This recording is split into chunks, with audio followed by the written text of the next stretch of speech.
What up, what up, what up? Welcome to the official DoD podcast.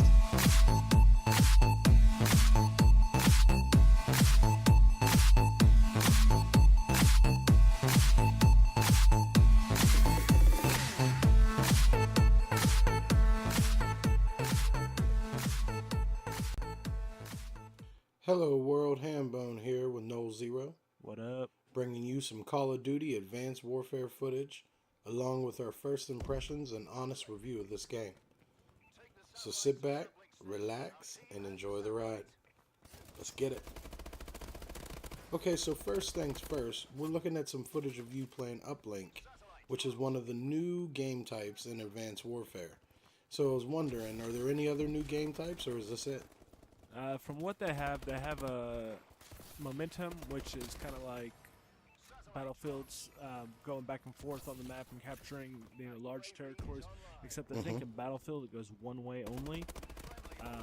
And then they have Uplink, and they're both actually pretty good game modes, and those are the ones I actually enjoy playing probably the most right now, other than Search and Destroy. Nice. And can you explain a little bit about Uplink, how that game works? Uplink, I would say it's pretty much like basketball rules. It's dunks are 2 points. Throwing the ball or the satellite into the scoring area is 1 point. Okay. And it's just mayhem, bro. You grab it, grab the satellite, you run for the point, hope for the best. But the good thing is, dude, they set it up to a point where you can easily, if you look at a teammate, you have an option to press a pass button. And so without having to really be accurate on where you're aiming the throw, you can pass very simply by pressing the pass button. Yeah, and we actually get a chance to check you out doing a little bit of scoring and passing on Green Band, which is one of the new maps for Advanced Warfare. And I got to tell you, man, these maps look awesome. Did they really knock it out of the park, or do you see a little bit of rehashing from previous games? The only rehashed map, I think, is part of if you bought the Season Pass, and it was Pipeline from, I believe, Call of Duty Modern Warfare 1. Other than that, everything seems to be new maps. The flow seems to be really good on most maps. Momentum makes every map mayhem, and so like on Momentum, my favorite's probably Detroit, because it's so cluttered and it is crazy. But yeah, the maps are really good in this game.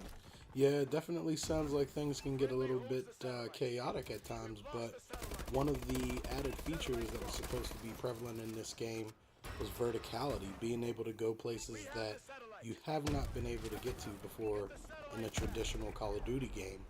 Have you noticed any of that? Oh man, the exosuit changes everything, because you never know where anybody's coming from. I mean, you have an idea, and if you're in like consolidated areas, you definitely can kind of say, yeah, they're coming around, through this doorway and stuff like that. But once you get out in the open, you never know, because people jump over walls. You just can't expect where people are going to come from most of the time. Wow, sounds like the exosuit is a bit of a game changer, so I guess we better get used to it. Can you elaborate a little bit on the exosuit and how it works and what it does? The exosuit kind of seems like a barrier of entry for me. I think a lot of people that just want to, if you played a shooter and run gun, was hard to grasp, and it took you a little bit to get into that, this is just going to blow your mind, because now you have basically on your analog stick where you normally press into run, you still press into run, but like if you press in a direction while on the ground, you'll thrust to left, right, or back. You can't thrust forward because that's your run. But like while you're in the air, you can double jump in the air, and then you can do the same movements, and you can thrust forward. So there's a lot of ways to use this. Sometimes you can be very aggressive on people and thrust on them and get drops on them. Sometimes it's best to thrust backwards or, evasively to try to avoid fire.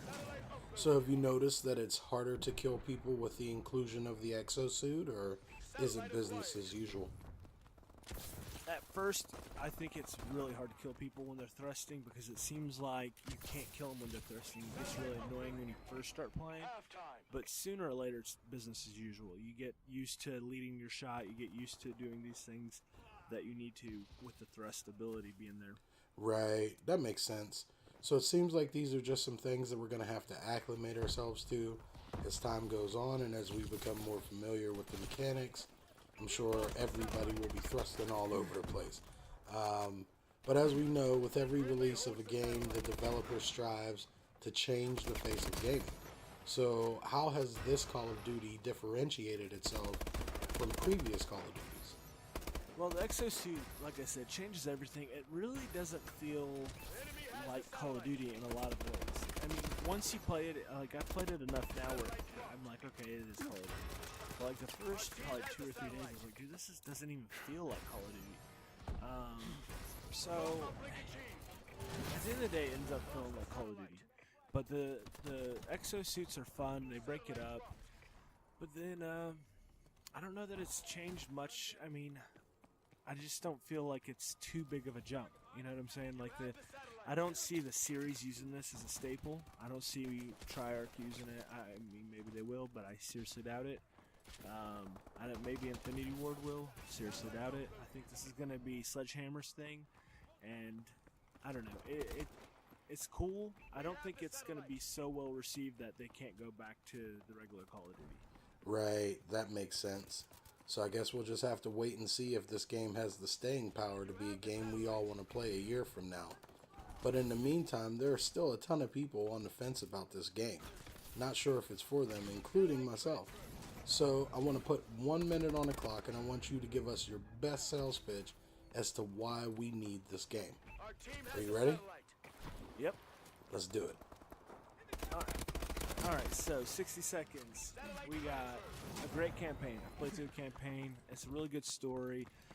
Some people give it crap because they're like, oh, this can't be real. Maybe it can, maybe it can't, but here's the deal. Don't play it for its realism. Play it for like you're going to see an action movie. It's a really good story as far as Call of Duty is concerned. I wouldn't say it's going to win any Oscars, but it's fun, and it's good. They tell a good story, and the cinematic of it all is really nice. Multiplayer, you know what to expect. It's with exosuits now, and it's crazy. I overall give a 7.5 or an 8, right around there. I think if you like shooters, you have fun playing with friends, and you want to be able to group up and do private lobbies, or do stupid game modes in private lobbies, or whatever you want to do, this has so many variations of ways you can do that, and that's why you should buy this game.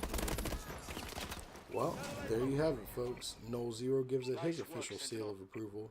So if you like fast-paced shooters with a futuristic spin, this could be the game for you. My final thoughts on the game are this. If you have extra cash lying around and you like first-person shooters, then why not buy Advanced Warfare? It has a great campaign, and we all know how much fun Call of Duty multiplayer can